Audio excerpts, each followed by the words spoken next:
دفعہ دیکھ کے ذرا تسلی بھی ہو گئی ہے. خان صاحب بڑی اچھی صحت میں ہے. ان کا جو ہم تو کہہ رہے تھے جو تھوڑا سا ایکسٹرا وزن چڑھ گیا تھا ان ایکٹیویٹی کی وجہ سے, وہ بھی بلکہ فٹ لگ رہے تھے. آپ فٹ لگ رہے تھے, خوش تھے. وہ یہ کہہ رہے تھے کہ مجھے بڑے سالوں کے بعد ٹائم ملا ہے کہ میں قرآن پڑھ سک رہا ہوں. میں اس وقت دوسری دفعہ قرآن شروع کیا ہے, اور وہ جو اسلامک ہسٹری جو ان کو بہت شوق ہے پڑھنے کا, ایک اس کا بھی مطالعہ کرنے کا ان کو موقع مل رہا ہے. تو وہ اپنے آپ کو جو بھی ماحول دے دیں خان صاحب کو, وہ اپنے آپ کو ایڈجسٹ کر لیں گے. عمران خان ایسے نہیں دیکھتا کہ وہ یہ نہیں سوچ رہے کہ میری کنڈیشنز کیا ہیں. اگر آپ ان سے پوچھیں گے بھی وہ کہیں گے نہیں سب کچھ بالکل ٹھیک ہے. اور وہ جو جیل انتظامیہ ہے اس سے بھی وہ بڑے سیٹسفائی تھے, کہتے ہیں نہیں مجھے کسی کے ساتھ کوئی کمپلین نہیں ہے اور بالکل ٹھیک ہے سارا کچھ. اور یہ ان کے لیے یہ چیزیں وہ کہتے ہیں ارریلیونٹ ہیں. تو جو ان کی جو دو پیغام انہوں نے کہے, انہوں نے کہا اگر مجھے یہاں پہ اس جیل میں 100 سال کے لیے رکھ لیں اور سی سے مجھے ڈی ای جو بھی ان کی اگر کوئی کیٹیگریز ہیں کوٹری میں بھی ڈال دیں, میں اس آزادی کو ترجیح دیتا ہوں. میں اس آزادی میں ہی رہ لوں گا بنسبت اس کے کہ باہر نکل کے ظلم کے نظام کے اندر ایک دن بھی گزار سکوں. اور یہ اس پہ وہ بڑے کلیئر ہیں. وہ کہتے ہیں جتنے سال رکھنا چاہیں یہاں رکھ لیں, لیکن میں اس ظلم کے نظام کو ایکسیپٹ نہیں کروں گا. دوسرا جو انہوں نے کہا سائفر کے بعد جب ہوئی تو انہوں نے کہا دیکھیں سائفر صرف, اور انہوں نے خاص کہا اور انہوں نے کہا کہ آپ یہ کہہ دینا کہ سائفر صرف 3 لوگوں کو بچانے کے لیے ہو رہا ہے, ایک جنرل باجوہ کو, دوسرا ڈونلڈ ڈیو کو, اور تیسرا امریکن ایمبیسڈر کو. اور انہوں نے یہ بھی کہا ہے کہ یہ ٹرائل پبلک ہونی چاہیے, یہ ساری دنیا کو دیکھنی چاہیے, اور اس کے اندر یہ جو کلوز ڈور ٹرائل نہیں ہونی چاہیے.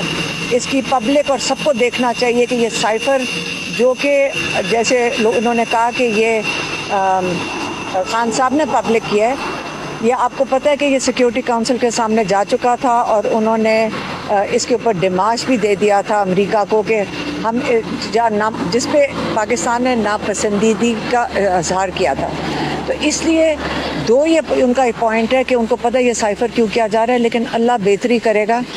یہ جو بھی چیز عمران خان کو اندر رکھنے کے لیے ہم ان کی فیملی جو کہہ رہے ہیں کہ ہم ان کے ساتھ کھڑے ہیں.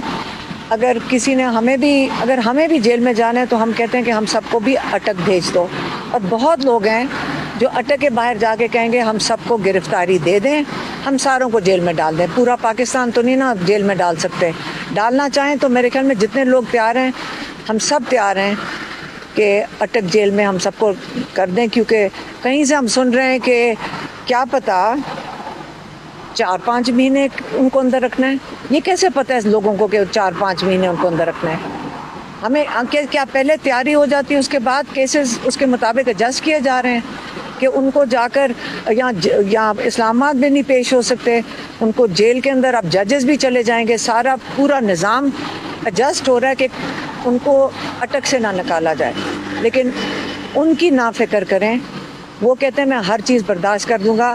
اور بڑے اس کے اوپر وہ بڑے ان کے اندر کوئی ایسی چیز نہیں ہے جس پہ آپ کہیں گے یہ, وہ تو بڑے خوش تھے, کہتے ڈال دو جیل میں جتنی دیر مرضی ڈالنا ہے. تو آپ سہولیات کے حوالے سے بتا دیجیے گا, کیونکہ مختلف خبریں آ رہی تھیں, آپ مل کے آئی ہیں, کس طرح کی سہولیات ان کو دی جا رہی ہیں؟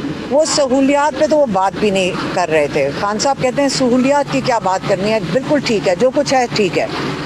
جو بھی کلاس ہے سی کلاس بی کلاس جو بھی ہے اس کے اوپر تو وہ کوئی بات بھی نہیں کر رہے تو بس نہیں ہے خان صاحب کے اور قوم کے لیے پیغام دیا. آپ سوچ سکتے ہیں کہ خان صاحب کے حوصلے, وہی تو بتا رہی ہوں تب سے وہ کہہ رہے ہیں, وہ بتا رہے ہیں, انہوں نے آدھا وقت تو بتایا کہ وہ کیا کیا چیز نئی چیز جس کا مطالعہ کر رہے ہیں قرآن میں. اور وہ اس کے اوپر وہ یہ بھی خوش تھے کہ مجھے اب اتنا وقت مل رہا ہے کہ میں جو یہ ٹائم نہیں ملتا تھا, اور وہ بہت آپ کو پتہ ہے ان کی زندگی کتنی مصروف گزرتی ہے, تو وہ اپنے ٹائم اس کی وہ فکر بھی نہیں کر رہے. ان کو صرف فکر ہے کہ جو باہر جو انہوں نے بجلی کے بلوں کی بات کی, اور انہوں نے اس کا دکھ کا اظہار کیا. ان کو تکلیف ہو رہی تھی کہ دیکھو ان کو دکھ یہ تھا کہ ہم تیل لے رہے تھے, اگر وہ سستا مل جاتا روس سے تو آج ہمارے ساتھ یہ بجلی کا یہ حال نہ ہوتا. اور اس سے زیادہ وہ کیا کر سکتے ہیں اس وقت جیل میں بیٹھ کے, وہ صرف اپنے دکھ کا اظہار کر سکتے ہیں. اچھا میم, یہ کیا وجہ ہے کہ ان کو اٹک جیل سے باہر کیوں نکلنے دیا جا رہا اور جج کو بھی وہیں پہ بلا لیا گیا؟ یہ آپ غلط انسان سے پوچھ رہے ہیں. ہم تو خود ہم بھی آپ کے ساتھ یہ سوال پوچھ رہے ہیں. ہمیں جو کوئی لوگ ایسی بتاتے ہیں, ہمیں جیسے میں کہتی ہوں کوئی ویریفائڈ بات تو نہیں ہے, یہ تو سنی سنائی کوئی بات کر دیتا ہے کہ جی وہ سننا ہے کہ وہ 3-4 مہینے تو خان صاحب کو جیل سے نکلنے نہیں دینا ہے. لیکن یہ ان کے مہمان ہیں, ان کی حفاظت کرنا جو ہمارے لیے ضروری ہے کہ ان کی حفاظت جن کے ذمہ داری ہے ان کی حفاظت میں دیا گیا ہے, اور اسی طرح ہی ہمیں خان صاحب باہر واپس چاہیے. آخری کویسچن یہ کہ جو بھی کیس ہوتا ہے اس میں پہلے فزیکل ریمانڈ دیا جاتا ہے, جوڈیشل ریمانڈ تو بعد میں دیا جاتا ہے, اور اس کیس میں دیکھا جا رہا ہے کہ پہلے جوڈیشل ریمانڈ دے دیا گیا. دیکھیں آپ یہ لیگل چیزیں پوچھ رہے ہیں نا, یہاں کون سی چیز کے اوپر ہم اس وقت اعتبار کریں, ہمیں تو خود نہیں سمجھ آ رہی.